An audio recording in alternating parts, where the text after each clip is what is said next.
These are the most terrifying creatures in Warhammer 40k. Number 6. Mandrakes. You ever feel like something's watching you from a dark corner? In the Warhammer universe, you'd be right, and the thing watching is about to use your own shadow as a door. Mandrakes are a species of Drukhari, the Dark Eldar, sadistic space elves living in a hidden city called Molloc that exists in a dimension parallel to ours.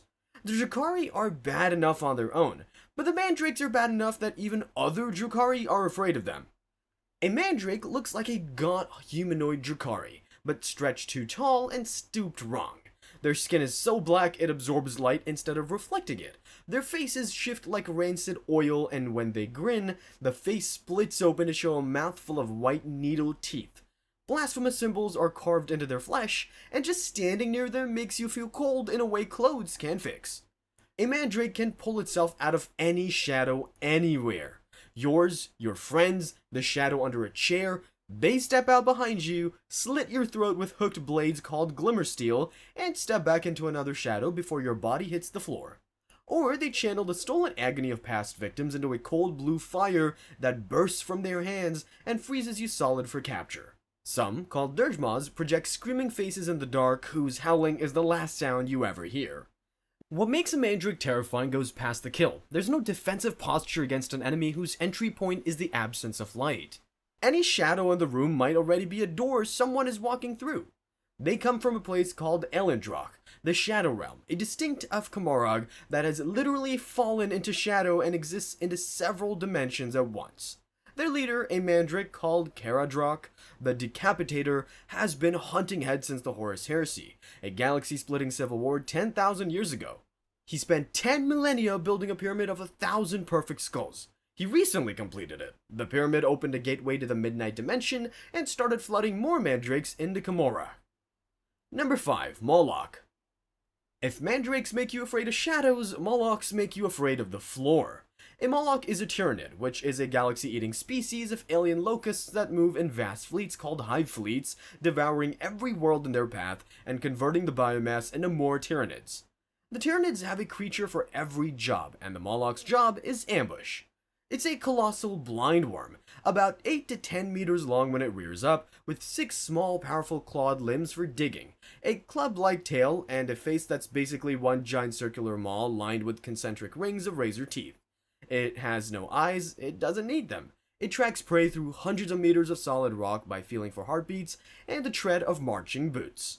You're holding a defensive line. You've dug in. Sandbags, trenches, radio up. Then the ground starts to vibrate. You blame artillery. The vibrations get worse. Dust on your boots start dancing.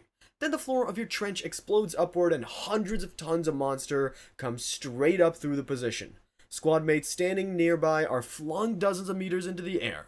Anyone still in the impact zone gets crushed flat by the tail as it whips around.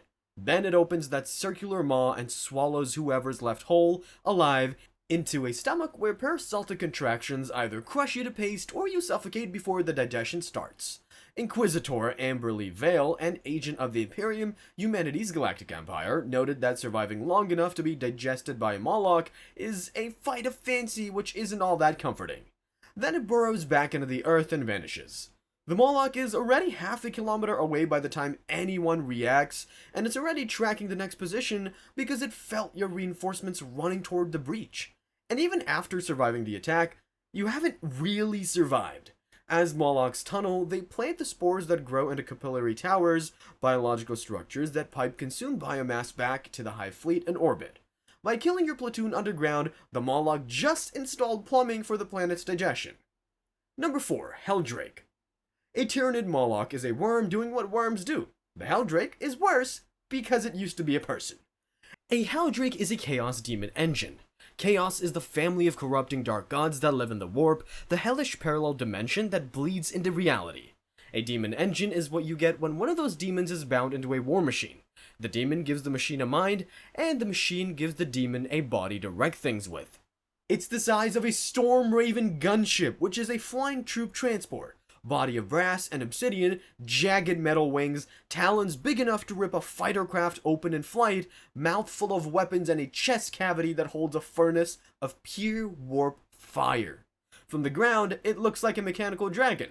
Up close, it smells like brimstone and the rotting souls bound into the hull. It rides into atmosphere, clinging to the underside of a Chaos warship, drops into the sky, and goes hunting. When it spots Imperial flyers, it climbs above them and drops like a living comet, talons first, ripping aircraft open in mid-air. When it spots ground troops, it strafes low and opens the chest furnace. The Baleflamer, its primary weapon, spits a stream of burning demonic ichor that ignites flesh and soul at the same time. Armor doesn't matter, cover doesn't matter, faith doesn't matter either, because the fire burns the part of you that has faith. But here's the part that makes it worse than a Molloc. The pilot is still inside. When Mandrake is bound, a Chaos Space Marine pilot gets fused into the cockpit. Over the centuries, the demon slowly consumes him, but it doesn't kill him. By the time the Heldrake has been in service a few hundred years, the pilot has been reduced to a screaming fetal ball burning at the core of the machine. He's still aware, he still feels the fire. The roar of the Heldrake's engines is reportedly the amplified scream of the trapped Marine inside. There's a famous Heldrake called Abomination that broke its bonds the hour it was completed and slaughtered its own creators. It's been hunting Imperial pilots ever since. The Imperial Navy doesn't say its pilots were shot down, they say they were plucked from the sky. Number 3. Purestrain Genestealer. So, you've survived Shadow Elves, Ground Worms, and a Sky Dragon with a soul trapped inside.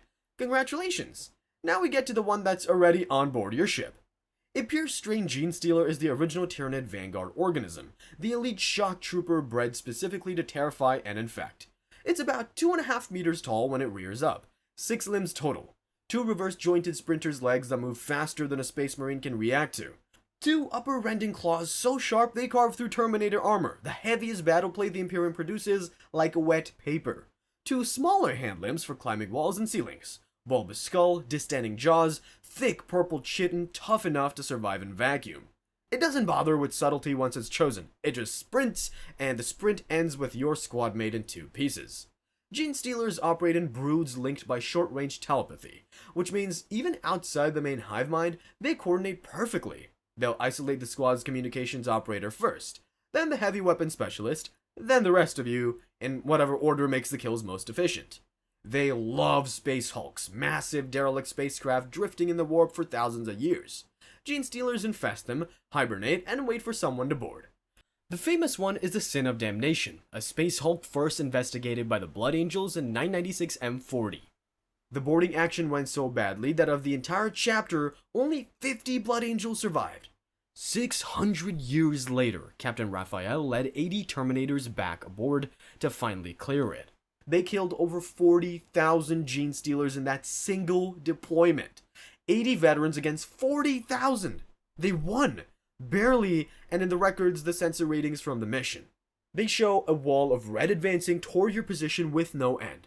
The Inquisition has a maxim about Genestealers. One reaching a populated world can doom a sector, not might, will, because Purestrains can also implant their genetic code into other species, turning entire human populations into hidden cult cells over generations. The Purestrain is just a spark. One of them is already too many. Number 2. Hierophant Biotitan. A Genestealer means your squad dies. A Hierophant means your planet was already over and nobody told you. A Hierophant is the largest standard combat organism in the Tyranid arsenal, a Biotitan, which means it operates at the scale of an Imperial Titan, a god machine-sized walker. About 25 to 30 meters tall, 6 legs ending in talons that punch through a tank's roof on the way down, layered chitin armor with toxic spores leaking from every seam. And underneath its belly, a writhing forest of lash whip tendrils, living muscle ropes that bind, strangle, and impale any infantry that ventures close. Here's how it kills you. The shoulders mount twin dire biocannons, symbiote organisms that vomit hails of maggot-like ammunition. When the maggots hit, they splatter bioacid that melts plasteel, ferrocrete, flesh, and bone into the same bubbling slurry within seconds. The lash whips handle anyone who tries to close in. The toxic spore cloud handles anyone in a suit that isn't fully sealed, and the Hierophant itself just walks forward because it's 3 stories tall and nothing on the surface can stop it. The killing is almost beside the point. The real horror is what the Hierophant's arrival tells you about your planet. Tyranid hive fleets eat planets in phases. First the scouts, Genestealers and lictors, then the swarm, hormagaunts and termagants, and warriors.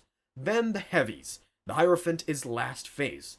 The manga's biologists, the Imperium's senior biologists, have never found a precursor form, never identified a juvenile Hierophant, never figured out where the gene code is even stored. The Norn Queens, the colossal birthing organisms that design new Tyranid creatures on demand, just spawn them, fully formed.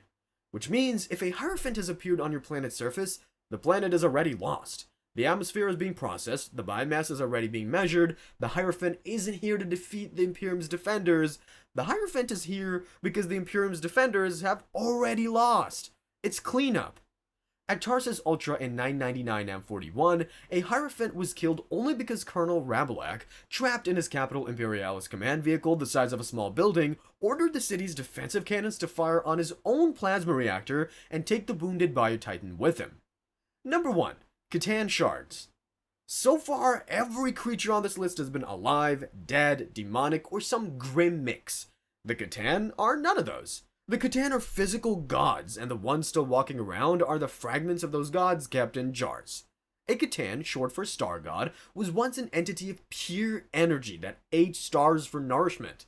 60 million years ago, the Necrons, an ancient civilization of skeletal robots we've discussed in previous videos, were getting destroyed in a war against the Old Ones, an even older alien race. To survive, the Necrons made a deal. They gave the Catan bodies of living metal called necrodermis, and in return, the Catan helped them win. The Necrons then realized the Catan, with the strength of physical form, could now be destroyed. So they did. They shattered the Catan into thousands of fragments. Those fragments are called shards. A shard is what's left. Each one is a humanoid-sized vessel of necrodermis carrying a sliver of the original god's personality and a sliver of its power. The bodies shimmer and flicker between realities because reality has trouble holding them in one shape. They walk among the Necron legions as weapons, kept caged in containment devices called Tesseract labyrinths, brought out only when the Necron overlords need a planet erased. How does a shard kill you? Pick one. Antimatter meteor, it calls down annihilating projectiles from orbit with a gesture. Sky of falling stars, battlefield meteor strike. Seismic assault, it makes the tectonic plates beneath you shrug. Transdimensional thunderbolt, lightning that obliterates you through dimensions you didn't know existed. Time's arrow, it points at you and you cease to have ever existed. None of these are psychic powers, which means none of them can be blocked by anti-psychic defenses or demonic resistance. The shard is just rewriting reality directly. In 912 M41, the Aratep dynasty of Necrons lost containment on a single shard. It got loose, turned on its own Necron handlers, and 12 worlds before the Cryptax, the Necron tech priest, managed to cage it again. 12 planets from one fragment of a being that used to be whole. The Necron lords know exactly what they're carrying. Every time they uncork a shard for a battle, they know there's a chance it breaks loose and ends them. They use them anyway, because in the 41st millennium, a fragment of an angry physical god is just another tool in the box. Well, that's the list. 6 creatures that make Imperial Guard service look survivable. Thanks for watching, and remember, in the grim darkness of the far future, the universe has too many predators and not enough prey. And you are definitely prey.